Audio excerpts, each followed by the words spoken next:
My brother always took credit for my ideas. At dinner, he repeated my story like it was his. I let him. But this time, I brought proof. Photos, receipts, dates. I laid them on the table without a word. The room went quiet. For once, no one clapped for him. It started small, as most wounds do. A pinprick you barely notice until it festers. My brother, Ethan, and I were born just 18 months apart, close enough to share the same orbit. Same friends, same toys, same small-town world. I was the thinker, always tucked into a corner, with a puzzle or a book, piecing together ideas like they were Lego bricks. Ethan was the talker, all charisma and wide grins, the kind of kid who could charm a teacher into forgetting he hadn't done his homework. Together we were a unit, but not an equal one. I built the castles, he waved from the turrets. When we were 8 and 10, I spent a whole summer trying to fix our busted GameCube. It was our only escape in a house where the TV was always on, and our parents were always tired. I'd sit cross-legged on the carpet, screwdriver in hand, surrounded by wires and YouTube tutorials on our clunky old laptop. Ethan would hover, asking questions, eating Doritos and offering half-baked suggestions. When I finally got the thing working, after weeks of trial and error, he ran to Mom and Dad shouting, "I fixed it! It's working again!" They clapped. Beamed. "Ethan, you're a genius," Mom said, ruffling his hair. Dad tossed him a high five. I stood in the doorway, holding the screwdriver, my hands smudged with dust from the console's insides. Ethan glanced at me just for a second, and I saw it, a flicker of something. Not guilt, not exactly. More like he knew I wouldn't say anything, and I didn't. Because it was small. Because he was my brother. Because I loved him, and love makes you forgive things you shouldn't. But small things grow roots. By middle school, it wasn't just the GameCube. I'd come up with ideas for our group projects, ways to make a poster stand out or a science fair model actually work, and Ethan would present them. He'd stand in front of the class, his voice carrying like he'd rehearsed it, while I sat at the back doodling in my notebook. Teachers praised him, classmates high-fived him. I'd get a nod, maybe, as the helper. I told myself it didn't matter. Ideas were cheap, right? Execution was what counted. Except Ethan wasn't executing. He was just claiming. High school made it worse. I was the one staying up late, crunching numbers for the environmental club's fundraiser or sketching out plans for the senior class trip to DC. Ethan wasn't in the group chats, didn't show up to the meetings, didn't care about the details. But when it came time to pitch the idea to the principal or the PTA, there he was, all smiles, telling the story like he'd bled for it. "We raised $5,000, he'd say, and the room would erupt. I'd stand there, holding the spreadsheet. I'd made at 3 a.m. and nod along. Why didn't I say anything? I ask myself that now. Maybe I was shy. Maybe I hated conflict. Maybe I thought it was easier to let him shine than to dim his light by claiming mine. Or maybe I just didn't know how to fight for myself yet. By college, Ethan had turned it into an art form. He didn't just take my ideas, he took my stories, the funny ones, the personal ones, the moments that shaped me. He'd retell them at parties, swapping my name for his, tweaking details to fit his charm. Like the time I got lost on a camping trip and ended up befriending a park ranger who taught me how to read a map by starlight. Ethan told it at a frat party, claiming he was the one stumbling through the woods, charming the ranger with his wit. People laughed, clinked their beers, posted about it on Instagram. Ethan's stories are unreal. I'd hear about it later. Friends would tag me in comments, "Your brother's hilarious," and I'd smile, tight-lipped, because what else could I do? Call him out in front of everyone? Ruin the vibe? I wasn't that person. Not yet. But it wore on me. Each stolen story felt like a brick added to a wall I hadn't meant to build. I started keeping things to myself, not just ideas, but parts of who I was. I stopped sharing the funny stuff, the creative stuff, the stuff that made me me. I told myself it was safer that way. If Ethan didn't know, he couldn't steal. Then came the project. It started in my sophomore year of college, a quiet idea I'd been turning over in my head for months. It was a concept for a small app, nothing world-changing, but something that could help people in my town organize community events more easily. I'd grown up watching local festivals and fundraisers fall apart because of bad communication, and I thought, why not make something simple to fix that? I spent nights researching, sketching wireframes, teaching myself basic coding. By my senior year, I'd built a rough prototype. I filed for a small business grant, registered a domain, even launched a bare-bones version online. It wasn't perfect, but it was mine.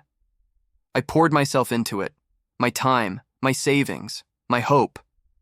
I didn't tell Ethan, not a word. But I made the mistake of posting a vague update on Instagram, a photo of my laptop, a coffee cup, and the caption, "Feeling proud of myself today." Big things coming. 20 minutes later, my phone rang. Ethan. "Hey, what's this about?" he asked, his voice all casual enthusiasm. I deflected, kept it vague. He didn't push, but he steered the conversation to our ideas, how we always bounced stuff off each other. I felt that old sting sharper now. He wasn't asking to celebrate me. He was fishing. I should have known what was coming. It was a family dinner, one of those loud, chaotic ones where everyone's talking over each other, passing mashed potatoes, and wine. Ethan was in his element, holding court, telling stories about his new job, his new apartment, his new life. Everyone hung on his words. Mom was glowing, Dad was nodding, our aunts were laughing. I sat across from him, picking at my plate, trying to enjoy the moment. Then he stood up, glass in hand, and started talking about his new idea. It was my app, my concept, my months of late nights and early mornings distilled into a 5-minute speech. He didn't just describe the idea, he told the story behind it, the inspiration I'd written about in my launch post. He used my words, my phrasing, even my reasoning about why it mattered. He added a few flourishes, some fake, struggles to make it sound like he'd toiled over it, but it was mine, through and through.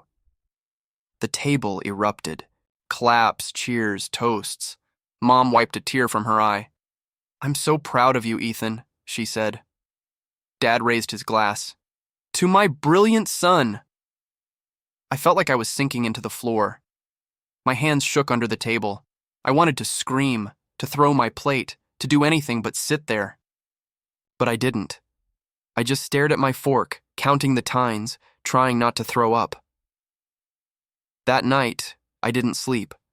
Not out of anger, though there was plenty of that. Not even out of hurt, though that was there too. It was the weight of it all. Years of letting him take pieces of me. Years of staying quiet because it was easier. Years of believing my voice didn't matter. I wasn't mad at Ethan. Not really. I was mad at myself. So I made a plan. I went through everything. Every email I'd sent about the project, every draft I'd saved, every receipt for the domain registration and the software I'd bought. I found sketches from 2019 scribbled in a notebook during a boring lecture.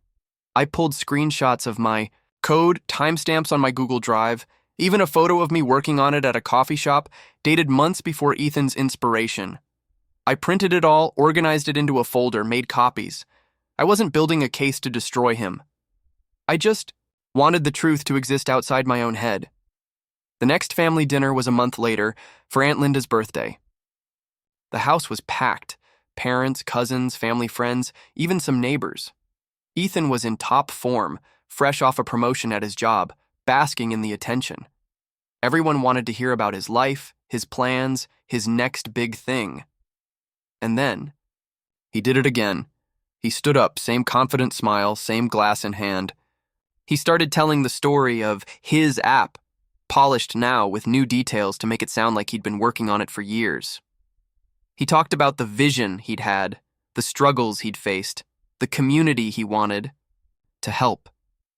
It was my story, but smoother, like he'd rehearsed it in front of a mirror. The table started to clap. I felt that knot in my stomach again, but this time it was different. This time I was ready. I stood up, didn't say a word, didn't need to. I reached into my bag and pulled out the folder. I placed it on the table, right in the center, and started laying out the evidence. Photos of my laptop screen, showing The app's early drafts, receipts for the domain I'd bought, emails to collaborators dated years ago, my notebook, open to a page of sketches from 2019, with my handwriting and my name. The room went quiet. Not a gradual hush, but a sudden heavy silence like someone had flipped a switch. Ethan froze, his glass still raised, his smile stuck like a bad actor's. My cousin picked up one of the pages, her eyes scanning it. My dad leaned forward, squinting at a receipt. Mom blinked, her hand still holding a napkin to her mouth. I didn't say anything. I didn't need to. The truth was there, spread out like a hand of cards, undeniable. Ethan tried to laugh it off. We must have come up with it together, he said, his voice thinner than usual. No one responded. The silence stretched, thick and uncomfortable. For the first time, no one clapped. Later in the kitchen, he cornered me. His face was red, his voice low. Why'd you have to embarrass me like that? He asked. No apology, no acknowledgement, just wounded pride.